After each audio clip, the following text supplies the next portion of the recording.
Hello, beautiful people. I'm Chris Maddox, founder of the Wild Woman Project and Wild Woman Fest. And today is a full moon day. So I wanted to make this offering from my heart to yours, from my home to yours, wherever you find yourself today. So the full moon, depending upon your time zone, will be on July 4th or July 5th. So it'll be that kind of bright, light, illuminating feel will be with us all weekend long. So a big, you know, theme of the great year 2020 is transformation. And part of transformation, it's a rigorous process for anyone who has had been through the process of spiritual awakening or initiation of some kind, which when you get to a certain age, we've all had them in some form. Times of transformation where one way is dying and something new is, or some things new or rising. This is something that happens in nature constantly, and we are nature. The natural world holds us. We're all a part of it. We are no way disconnected from it, except for in our own minds. So, in this transformative process that we are in, really collectively, which for each of us has layers where there's some personal transformations and awakenings happening, some transformations and awakenings happening in our local communities or families, and then, the great big world and in our global community, which of course we are in community not only with other human beings, but with all of life. So none of those pieces are happening as a separate thing from the next. All of life is woven together. The interpersonal and the transpersonal are woven together. So things are moving, things are changing. And for those of us who believe in love as a guiding principle, who believe in a primary orientation to all of life to be that of loving one another, no matter where we come from, and loving the natural world. For those of us who believe in love, we are being called to hold and to heal our dear world, to hold and to heal. So to hold it is to tend to the part of us that is consciously related to the rest of life, and to feel it and to experience it and to witness and to tell the truth about what we are seeing, tell the truth to ourselves and tell the truth to one another. Part of that transformation has to do first and foremost with facing what is. And part of facing what is also facing what has been. So I talked in my new moon video offering, which I'll link below this video so you can watch that if you feel so called. I talked about our spiritual and material inheritance and the fact that those of us who are alive now have inherited the world as it is.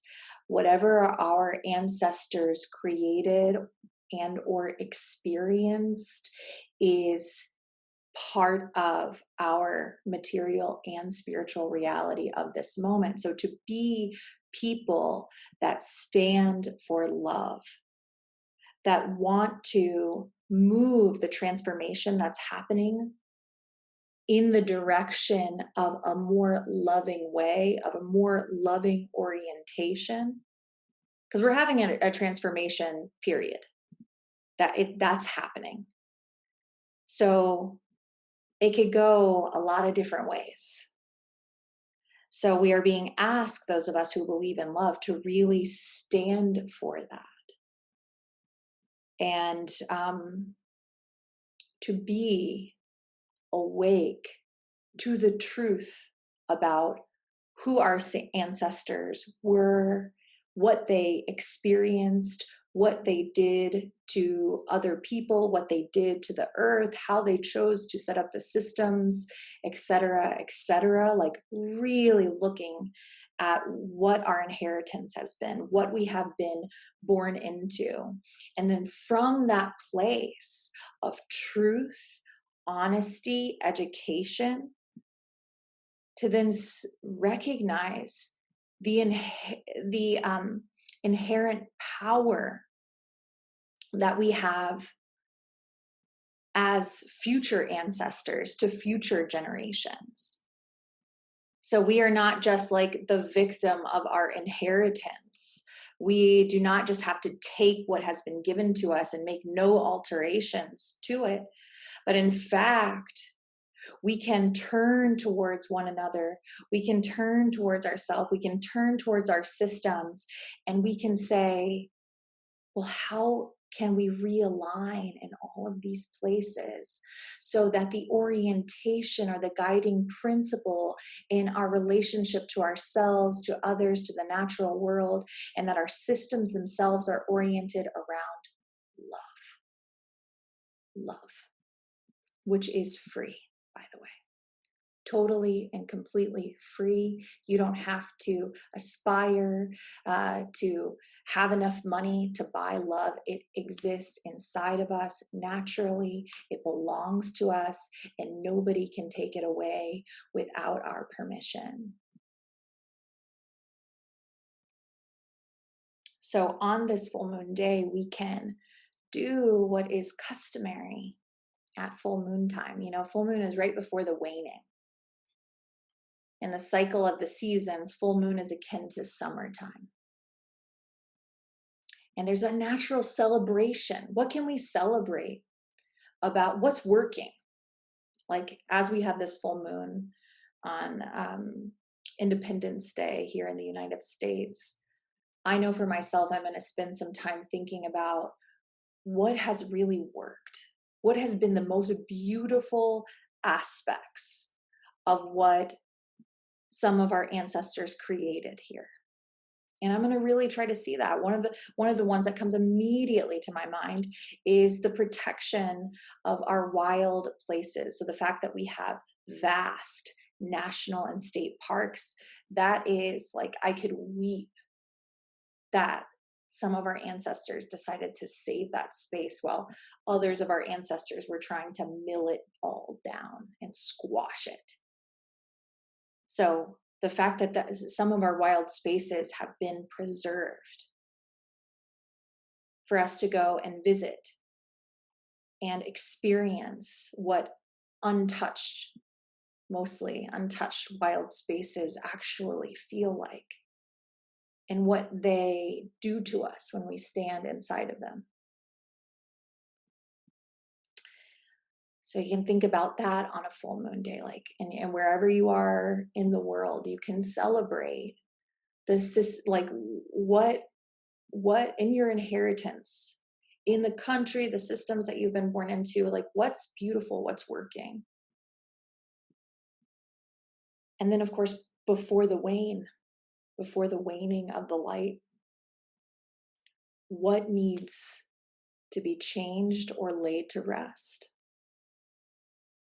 And there's a lot of that.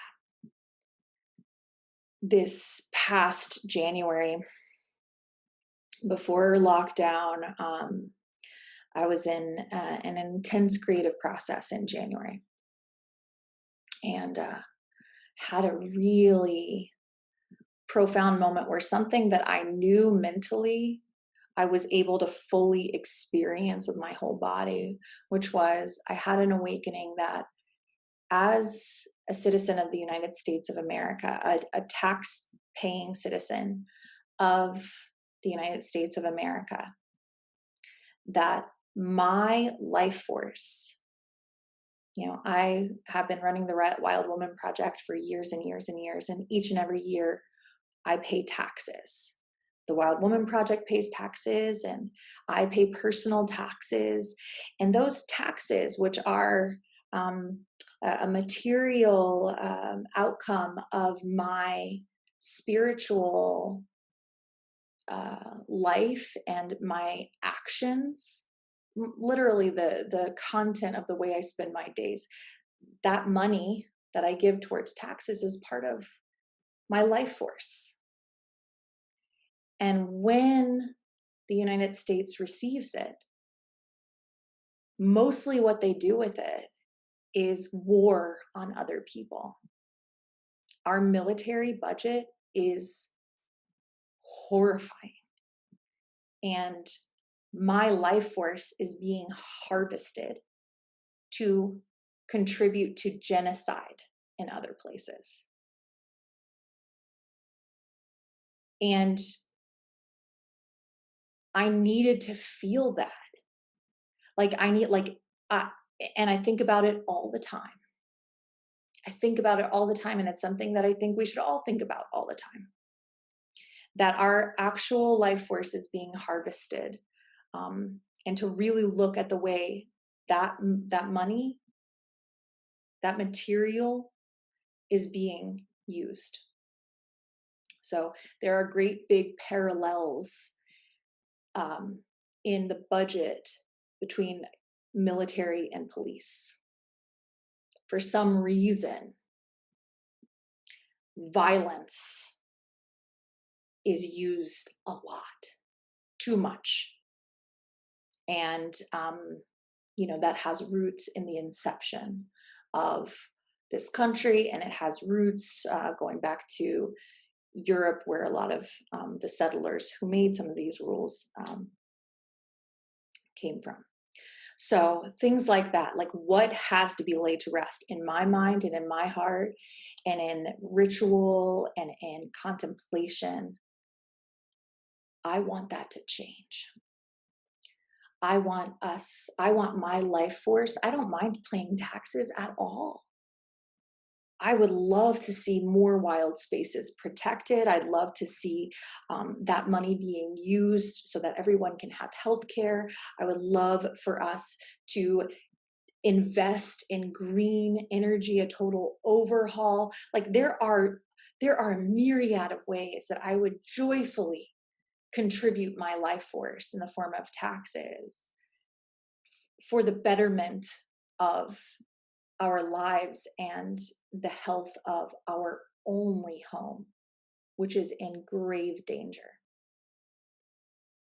So at full moon, part of what you could contemplate is, what do you want to see in this inheritance laid to rest? Changed, transformed. And there are brilliant minds out there really thinking about this stuff, who have studied systems that we can turn to for recommendations on how we can change and how we can realign. But it really does start with an awakening of consciousness inside of ourselves and an anchoring in a loving way of being with ourselves and the planet and one another. Part of what's being asked of us is aligned with our soul, aligned with nature, cooperative action. Like no one's going to do this alone. Nobody's going to come along and be like the one to do it. It's going to come from cooperative action. That's why love is so important. We have to love each other. We have to get to know each other. We have to work together.